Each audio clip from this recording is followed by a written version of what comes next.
Hello, my name is Ushashi Dasgupta and I'm one of the English Fellows at Pembroke.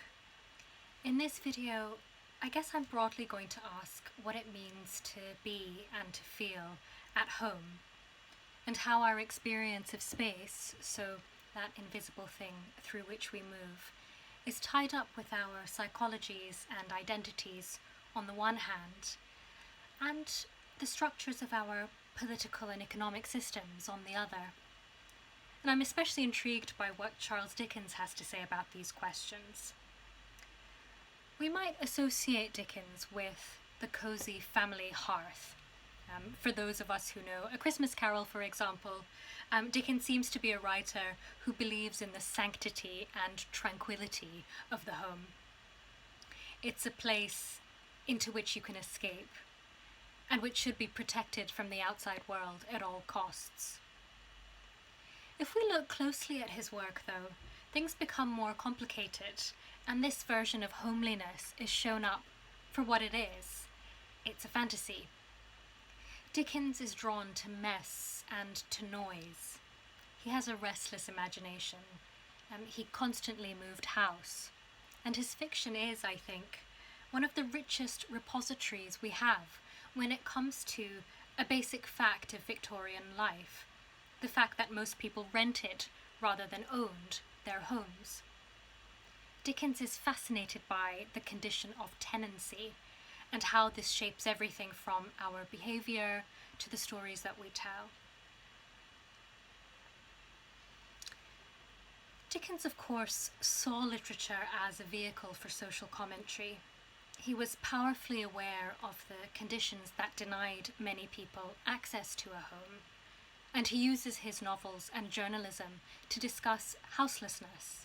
That's a term from his essay Night Walks.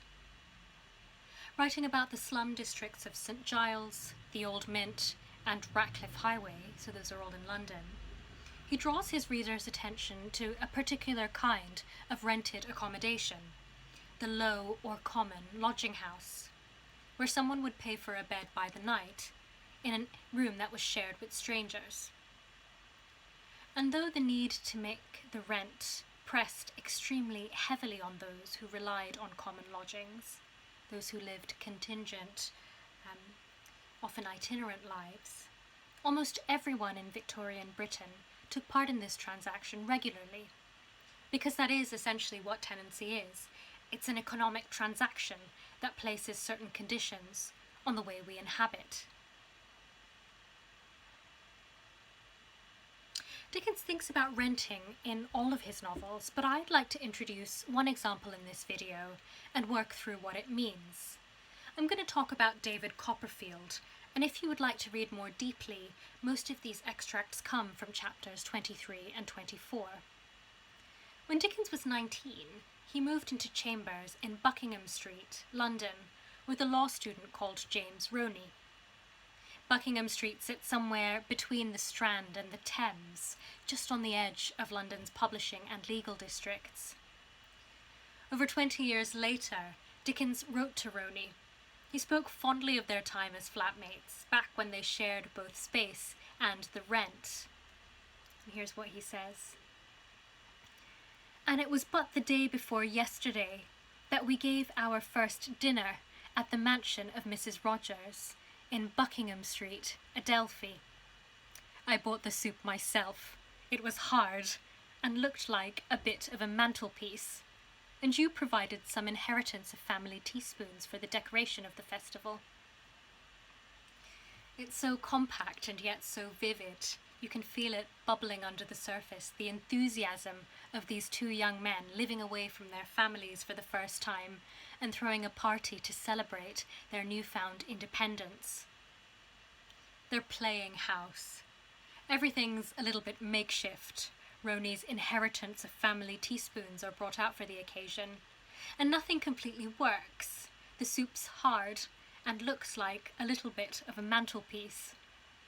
It's an interesting joke, when you think about it.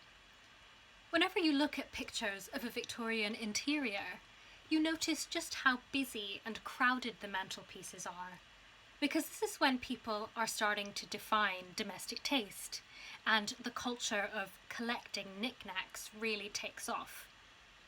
In the 19th century, your mantelpiece is meant to say a lot about you, or if you tweak that slightly, it reveals a lot about you, whether you realize it or not. But Dickens isn't thinking about the stuff on top of a mantelpiece. Instead, he's simply thinking about the materiality of the mantelpiece itself, which is a neat subversion of our expectations. Dickens is poking fun at their youthful pride, but also at the language of real estate advertising. This humble flat becomes the mansion of Mrs. Rogers, the landlady, and I'll return to the figure of the landlady in a couple of minutes. In David Copperfield, the semi-autobiographical novel that Dickens described as his favourite child, Aunt Betsey sees an ad in the papers and thinks the rooms will suit David. Funnily enough, they're also on Buckingham Street. David is about to start a job in London with Spenlow and Jorkins and is trying to figure out who he is and where he belongs. So this is the ad. In Buckingham Street, in the Adelphi, there was to be let, furnished, with a view of the river, a singularly desirable and compact set of chambers, forming a genteel residence for a young gentleman, a member of one of the Inns of Court, or otherwise, with immediate possession. Terms moderate, and could be taken for a month only, if required. You can hear how much pleasure Dickens takes in the inflections and textures of this sort of writing, how grandiose property advertising can be, how euphemistic it can be, how much it can fit places and people into boxes. So at this stage of his life, for example, David's less interested in being David than in being a young gentleman, and the ad clearly speaks to these aspirations. Renting out a set of rooms, conjuring up a home, is kind of like packaging any product. So for compact, think cramped and rather dark. For furnished, think something surprisingly ghoulish. The furniture in the room once belonged to the previous lodger, who has died young, of drink, smoke, and heartbreak. This is something that really starts to worry David, the death of the previous lodger, I mean. Throughout his fiction, Dickens suggests that we have some sort of mysterious connection with the past occupants of our homes. Apparently, private space is haunted by the presence of someone else, somebody who we've never met.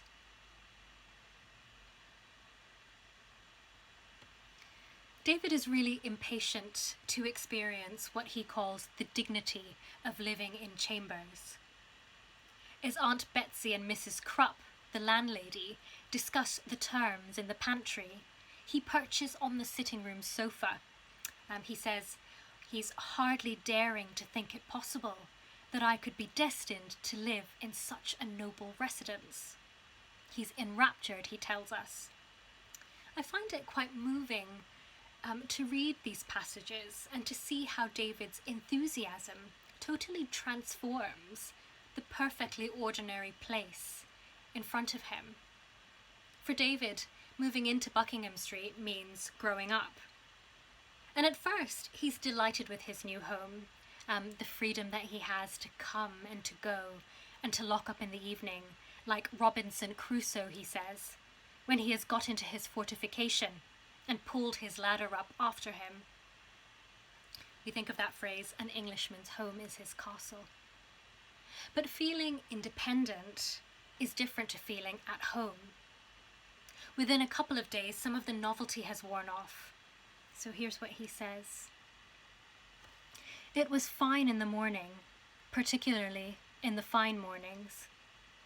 It looked a very fresh, free life by daylight, still fresher and more free by sunlight.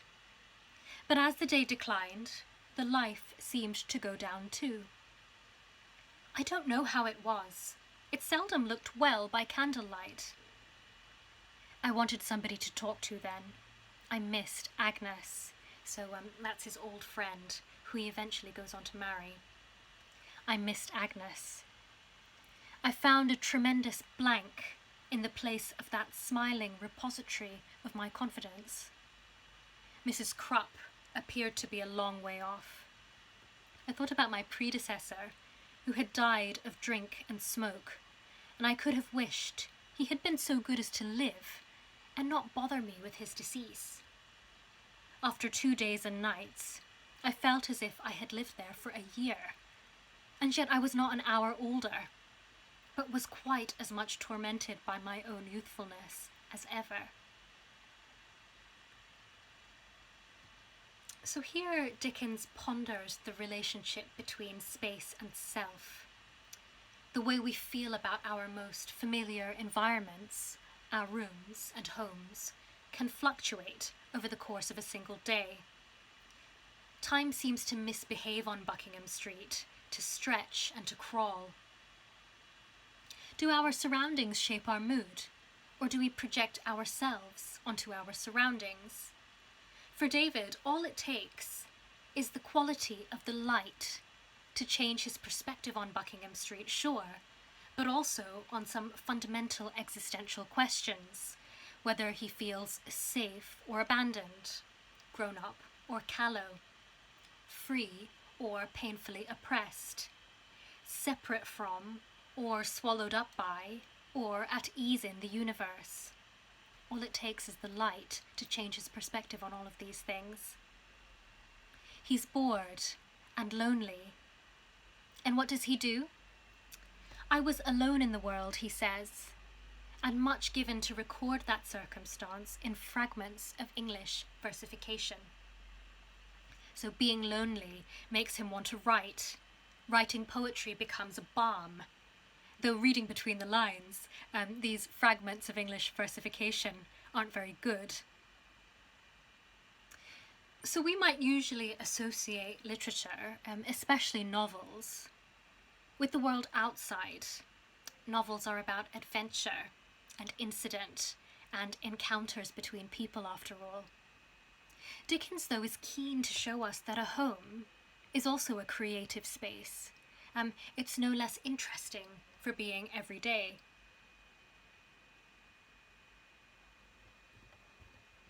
As the novel progresses, David invites various people into his home, and living in Buckingham Street becomes an exercise in learning how to share space that you think is yours. But he's never actually been entirely alone here. Mrs. Krupp, his landlady, is always on site and is usually lurking in the basement. Once you spot one landlady in Dickens, you begin to see them everywhere. They're usually comic, two-dimensional characters, and Mrs. Krupp is no exception. She's described as a stout lady with a flounce of flannel petticoat below a nankeen gown. She's prone to emotional outbursts. She's often offering unwelcome advice. As the tenancy agreement is signed, we're told Mrs. Krupp expressly intimated that she should always yearn towards me as a son. Mrs. Krupp said, thank heaven she had now found someone she could care for. You can start to see why landladies are difficult to place in Victorian culture, and why Dickens is fascinated by and curious about, but also slightly worried about these figures. On the one hand, Mrs. Krupp claims she wants to be a replacement mother for David, now that he's fending for himself in the big bad city. But she's also nosy and oversteps the mark. And what's more, she turns domestic space, her home, into a commodity. That's what makes landladies subversive when it comes to gender roles in Victorian culture. On the first day, as David waits on his sofa, Mrs. Krupp and Aunt Betsey engage in what he calls a single combat of some duration. They're thrashing out the conditions of the tenancy, what Mrs. Krupp is going to provide, how much Aunt Betsey is going to pay. A landlady is a visible reminder that you don't own your home.